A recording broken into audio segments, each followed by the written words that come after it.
दिव्य मंगलमय श्री राम कथा श्रवण करत आहोत। ज्या कथेच्या श्रवणाने चित्त शुद्ध होते, ज्या कथेच्या श्रवणाने मानवता आपल्या लक्षात येते, ज्या कथेच्या श्रवणाने मनुष्यामध्ये कोणती मर्यादा असली पाहिजे याचं ज्ञान होते,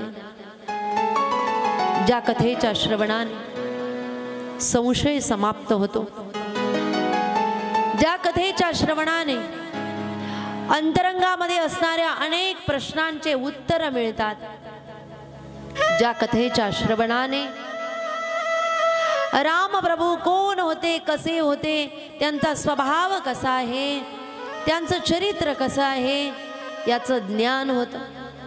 भगवान परमात्म्याच्या स्वभावाचं ज्ञान झाल्यानंतर त्या भगवान परमात्म्यावर प्रेम निर्माण होतं आणि त्याच्यावर प्रेम निर्माण होतं, तो प्राप्त करण्याची इच्छा अंतःकरणामध्ये निर्माण होते।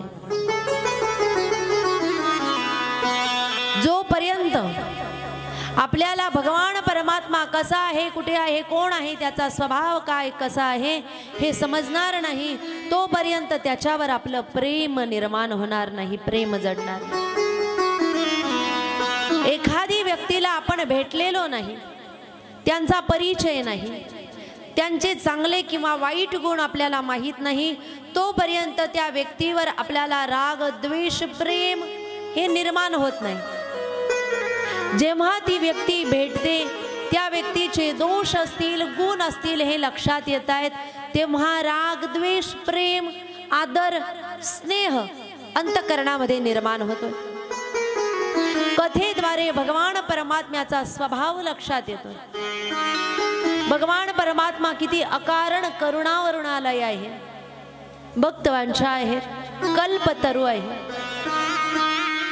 भक्तासाठी धावून येणारे आहेत, भक्त कार्य करण्यासाठी अवतरित होणारे आहेत। याचं जेव्हा ज्ञान होतंय तेव्हा त्याच्यावर प्रेम निर्माण होतंय आणि एकदा की प्रेम निर्माण झालं की त्याला प्राप्त करण्याची इच्छा निर्माण होते आणि प्राप्त करण्याची इच्छा निर्माण झाली की मग आपण परमार्थ करणार, मग आपण भक्ती करणार, मग आपण परमार्थ मार्गाला लागणार, सतमार्गाला लागणार,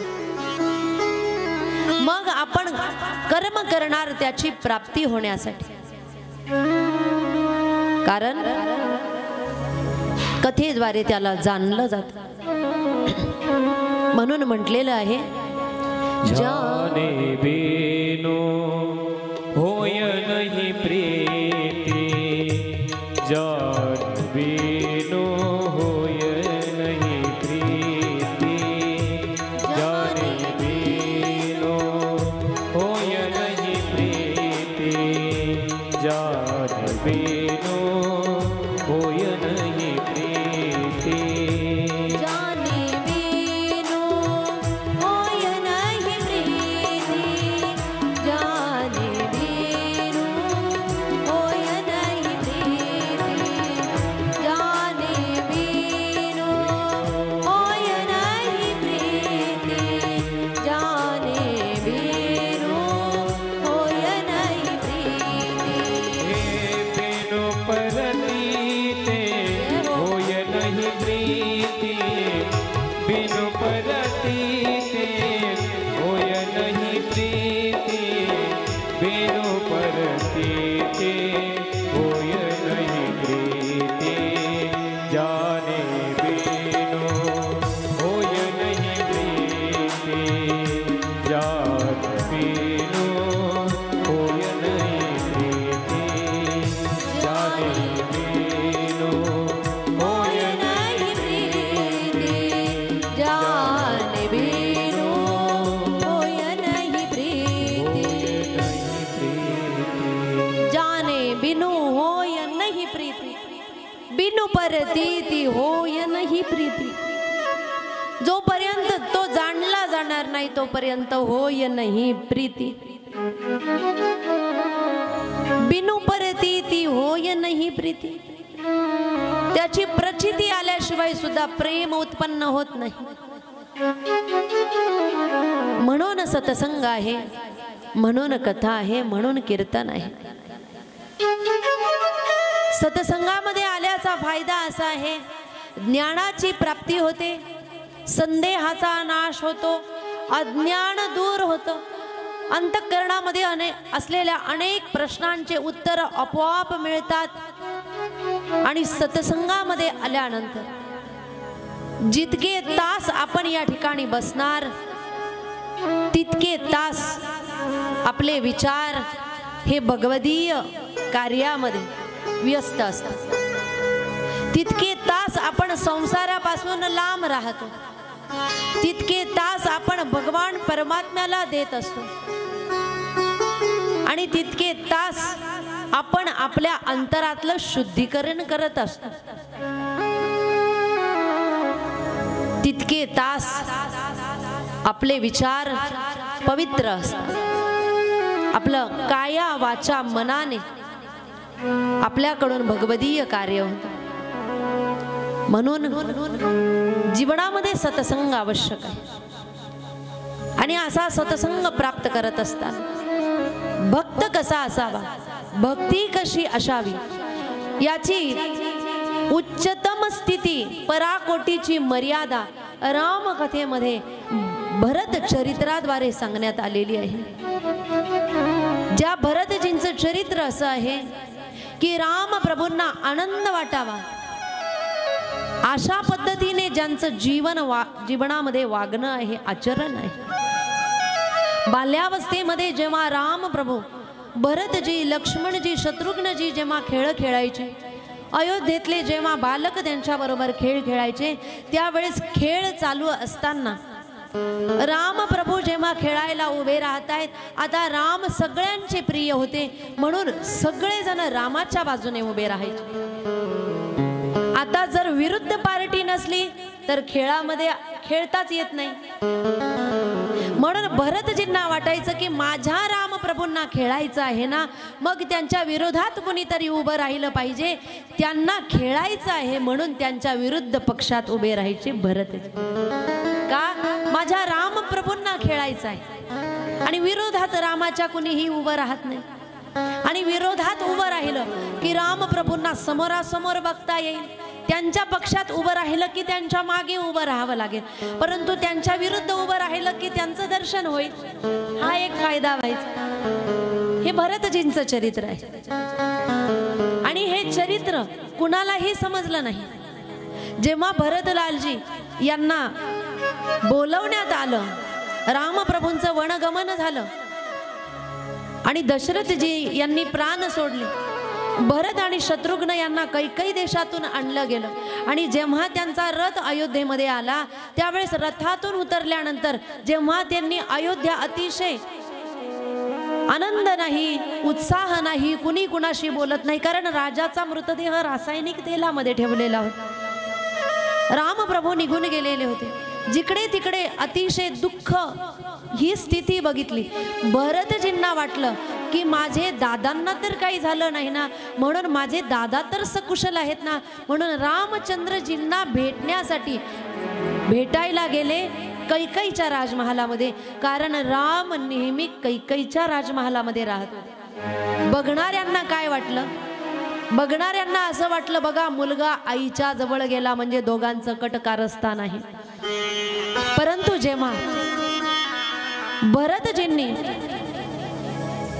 राजांचे अंतिम संस्कार केले आणि जेव्हा सभा भरवली गेली आणि वशिष्ठांनी सांगितलं की तुम्हाला नियमानुसार मात्याच्या आणि पिताच्या वचनाचं पालन करण्यासाठी राजगादीवर बसावं लागेल, तेव्हा भरतजींनी सांगितलं की जर मी राजगादीवर बसेल हे निश्चित झालं तरी सुद्धा एवढा अनर्थ झाला तर मी बसल्यानंतर किती अनर्थ होईल. आणि जी गादी माझ्या ज्येष्ठ भ्राताजींची आहे त्यांच्या गादीवर बसण्याचं दुस्साहस मी कधीही करणार नाही, ज्यांनी मातेचा त्याग केला. आणि जेव्हा रामप्रभूंना घेण्यासाठी चित्रकूट धामामध्ये गेले, त्या चित्रकूट धामामध्ये स्वतःचा पक्ष मांडला की गादी तुमची आहे, तुम्हालाच राजगादीवर बसावं लागेल. भरतजींचं प्रेम बघितलं, परंतु भरतजींनी एक वाक्य वापरलं. काय म्हटले भरतजी? तुम्हाला वाटेल, तुम्हाला योग्य वाटेल, तुम्ही खुश राहणार असं ज्या गोष्टीमुळे तुम्हाला वाटेल ते तुम्ही करा. मला काय वाटतंय त्याचा तुम्ही विचार करू. भरतजींचा आग्रह होता की माझ्यावर लागलेला कलंक जो माझ्या आईमुळे लागलेला आहे तो कलंक तर मला दूर करायचा आहे. माझी तर इच्छा आहे की तुम्ही अयोध्येमध्ये आले पाहिजे, अयोध्येच्या राजगादीवर बसले पाहिजे. वाटलंच तर 14 वर्ष मी वनवासात जातो. पण जरी माझं मत मी मांडलेलं आहे तरी माझ्या मनाचा विचार करू नका. तुम्हाला जेही विधी सुख, ज्याच्यामुळे तुम्हाला सुख वाटेल, ज्याच्यामुळे तुम्हाला आनंद वाटेल असं तुम्ही करा. म्हणजे माझा विचार नका करू. तुम्ही आनंदी राहिले पाहिजे, तुम्ही सुखी राहिले पाहिजे. याला प्रेम म्हणतात, याला भक्ती म्हणतात. ही भक्तीची परिसीमा आहे. श्रीमद भागवतामध्ये जेव्हा उद्धवजींचा अहंकार दूर करण्यासाठी उद्धवाला पाठवलं भगवान परमात्म्याने गवळणींना ज्ञान देण्यासाठी, त्यावेळेस उद्धवाने गवळणींची भक्ती बघितली, गवळणींचं प्रेम बघितलं आणि उद्धवाने गवळणींना एक प्रश्न विचारला. गवळणींनो, तुमचं एवढं जर भगवान परमात्म्यावर प्रेम आहे तर मथुरा काही लांब नाही. 10-12 किलोमीटरवर मथुरा आहे वृंदावनापासून. मग तुम्ही भगवान परमात्म्याला भेटण्यासाठी का जात नाही? गवळणींनी त्या ठिकाणी उद्धवाला उत्तर दिलं, उद्धव, आम्ही रोज मथुरेमध्ये जातो, रोज दही दूध तूप लोणी विकायला जातो. आम्हाला भगवान परमात्म्याला भेटणं काही फारसं अवघड नाही. आम्ही जाऊन लगेच त्याला भेटून येऊ शकतो. पण जेव्हा तो वृंदावन सोडून गेला त्यावेळेस जाता जाता त्याने एकच वाक्य सांगितलं, मैं आऊंगा परसो. मी परवा येईन. मैं आऊंगा परसो, मी परवा येईन. त्याने असं म्हटलेलं नाही की मी मथुरेला चाललो, मला मथुरेला भेटायला या. तो परवा येईन म्हटला ना, म्हणून आम्ही त्याची वाट बघतो. आणि उद्धव, आमचं त्याच्यावर एवढं प्रेम आहे की तो निघून गेल्यानंतर आम्ही आमचे प्राण लगेच सोडले असते, परंतु आम्ही आमचे प्राण सोडलेले नाही. कारण तो कधीतरी परवा येईल, तो उद्याच्या परवाला येईल, महिन्याच्या परवाला येईल, वर्षाच्या परवाला येईल की 10 वर्षाच्या परवाला येईल माहीत नाही. परंतु तो सांगून गेलाय की मी परवा येईल, मैं आऊंगा परसो. आणि जर तो कोणत्याही परवाला आला आणि त्याला जर आम्ही दिसलो नाही तर त्याला वाईट वाटेल. आणि त्याला वाईट वाटेल असं आम्हाला वागायचं नाही. काय प्रेम असेल गवळणीचं. त्याला वाईट वाटेल असं आम्हाला वागायचं नाही. म्हणून तो जे सांगून गेलेला आहे ना ते मला करायचे, ते आम्हाला करायचं. हे आहे प्रेम. आपणही परमार्थ करतो, आपणही भक्ती करतो, पण आपण सवडीनुसार भक्ती करतो, आपण आवडीनुसार भक्ती करतो.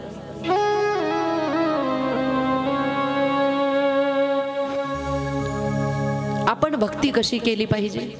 देवाला आवडेल अशी भक्ती आपण केली पाहिजे. आपल्याला काय आवडतंय हा विचार करायचा. देवाला काय आवडतंय याचा विचार करायचा. देवाला जे आवडत नाही ते जर आपण केलं तर तो आपल्याला आपलंसं कसा करेल? त्याने आपल्याला जवळ घ्यावं, त्याने आपल्याला दर्शन द्यावं, याच्यासाठी आपली ही स्थिती चांगली असली पाहिजे. आपल्यामध्ये विषय विकार असतील, आपण दुसऱ्यांचा द्वेष करत असणार, मत्सर करत असणार, आपण खोटं बोलत असणार, आपल्याकडून व्यभिचार घडत असतील काया वाचा मनाने. कशावरून आपण भक्त आहोत? कशावरून आपण परमार्थिक आहोत? काही लोकांना वाटतंय की आम्ही मंदिरात रोज जातो म्हणजे परमार्थिक आहोत. काही लोकांना वाटतंय आम्ही ज्ञानेश्वरी पारायण करतो, आम्ही ग्रंथाचे पारायण करतो म्हणून आम्ही भक्त आहोत, परमार्थिक आहोत. काहींना वाटतंय आम्ही वारी करतो, आम्ही 4 धाम यात्रा करून आलो म्हणून आपण परमार्थिक आहोत. ही परमार्थाची व्याख्या नाही. परमार्थ तोही आहे, भक्ती तीही आहे, परंतु हे सगळं करत असताना आतली स्थिती कशी आहे याच्यावरही लक्ष दिलं पाहिजे.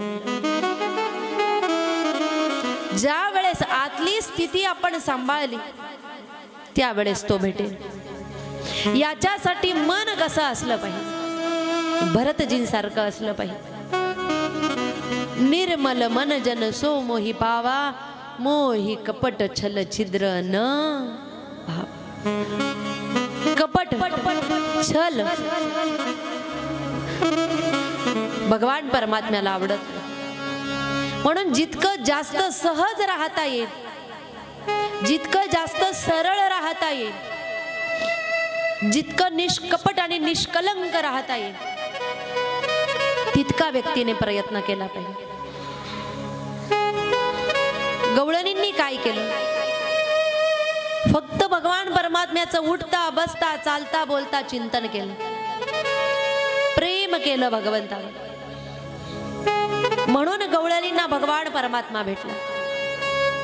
आपल्यालाही तेच करायचं, उठता बसता चालता बोलता फक्त त्याचं स्मरण करायचं, आपले दोष त्याला सांगायचे आणि त्यालाच विनंती करायची आहे की तूच असं कर की आमचे दोष समाप्त होतील, आमचा अहंकार समाप्त होईल, आमच्यातले विकार समाप्त होतील.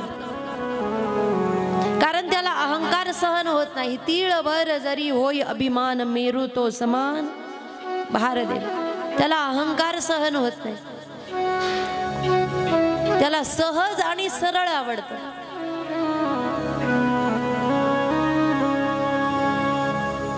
तुम्हाला एक गोष्ट सांगू, बरं जाऊ द्या.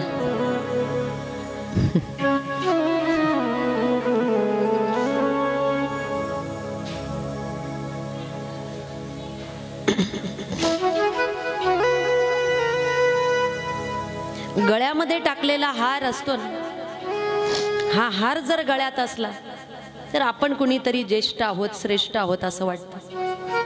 परंतु हार जेव्हा गळ्यातून बाहेर निघतो वाटतं नाही आपण सर्वसामान्य आहोत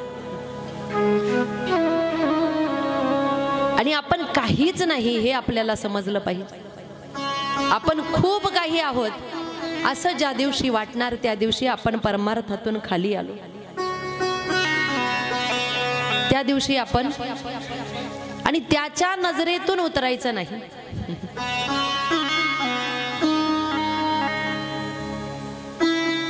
कुठेही अहंकार उत्पन्न होऊ द्यायचा नाही. एवढी इच्छा एवढी लालसा मनामध्ये असते. आपण भक्त कसे बनणार, आपण साधक कसे बनणार, आपण सर्वसामान्य कसे राहणार. कारण भगवान परमात्म्याला कसे भक्त आवडतात, भोळे भाविक हे जुनाट चांगले, भोळे निष्कपट हे भक्त भगवान परमात्म्याला आवडतात. आणि अशी स्थिती जर राहिली तर तो भेटेल, तशी स्थिती जर राहिली नाही तर तो भगवान परमात्मा भेटणार नाही. म्हणून गळ्यामध्ये टाकलेला हार सुद्धा गळ्यात अजिबात राहू नये. कसा पटकन काढता येईल याची तयारी असते, याची लवकर तयारी असते. नियम आहे उच्च आसन वक्त्याचा असावं म्हणून उच्च आसनावर आपण बसतोय, नाहीतर एवढी पात्रता मनुष्यामध्ये नाही. कुणात असेल परंतु माझ्यात तरी नाही. कारण इथून उतरल्यानंतर एक श्लोक सुद्धा व्यवस्थित म्हणता येत नाही, परंतु इथे बसल्यानंतर जेही मुखातून निघतंय